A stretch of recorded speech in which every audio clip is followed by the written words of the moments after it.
Hello, welcome.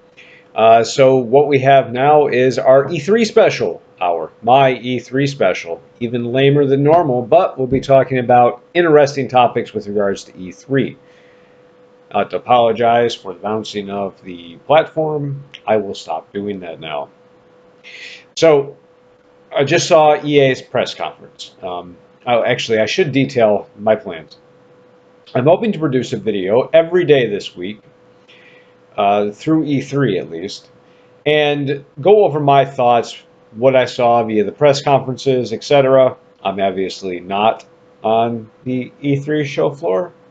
It's my green wall behind this, so maybe I could project something there. No, not going to happen. So this was day -2 or something like that of E3. It's interesting. Perhaps as a wrap up, I'll have just thoughts on where I think things might go, without any real insight or knowledge beyond watching them for the past few years. It's one of a holiday for me, E3. I very much enjoy the week-long event. But so we'll worry about that later. But each night I'm hoping to produce and publish a video for you so you can hear my thoughts if you care to, look back. Interesting to see what games happen, what games to be good, and what games do not. So EA's press conference today, I watched it via the Giant Bomb website, them talking over it, as a matter of fact. And I wasn't expecting much. I wasn't excited to see the EA press conference. And I suspect there won't be many surprises with a lot of the leaks and information we received ahead of time.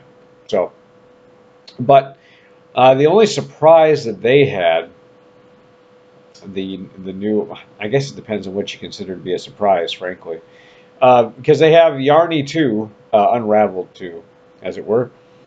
Apparently no online co-op, but it is playable today. I never played the first. I thought it looked interesting. I promised to stop doing that, and I didn't. I never played the first. I thought it looked interesting, but I just never got around to playing it, and I heard pretty much mixed. It was okay. It didn't have a great feel control-wise, but the look was cool. And I saw more of that here. So really the proof will be in the pudding. And we'll find out how it controls. And maybe if I'm interested then, it might be something fun to play with my wife or somebody else who might be interested when she leaves me. But we'll find out what people think of that before I spend my money on it.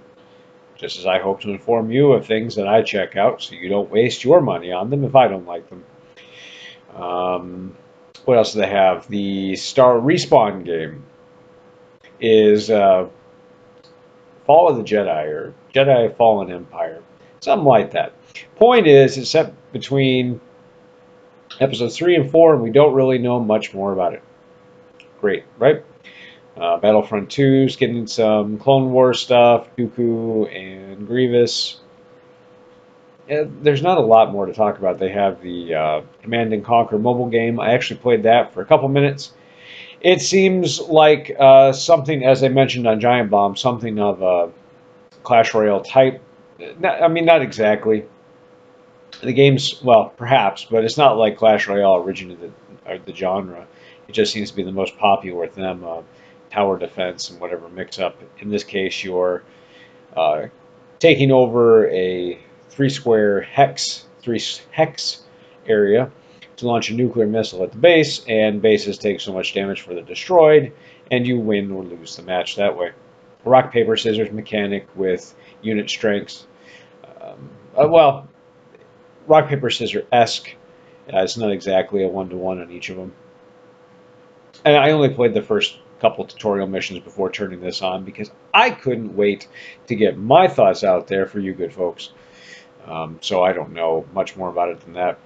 I have a feeling it's something that will be entertaining for a small amount, but it looks like they're going to have loot crates with it, or blind boxes, as you will, and sink money into it. Normal mobile game bullshit, free-to-play model.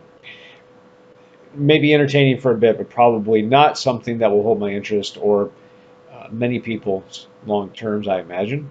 We'll see.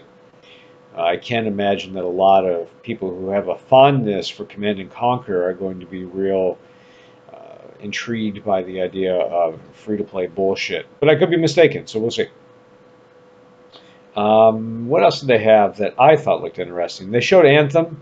I am, much like they mentioned on Giant Bomb, rather underwhelmed by that.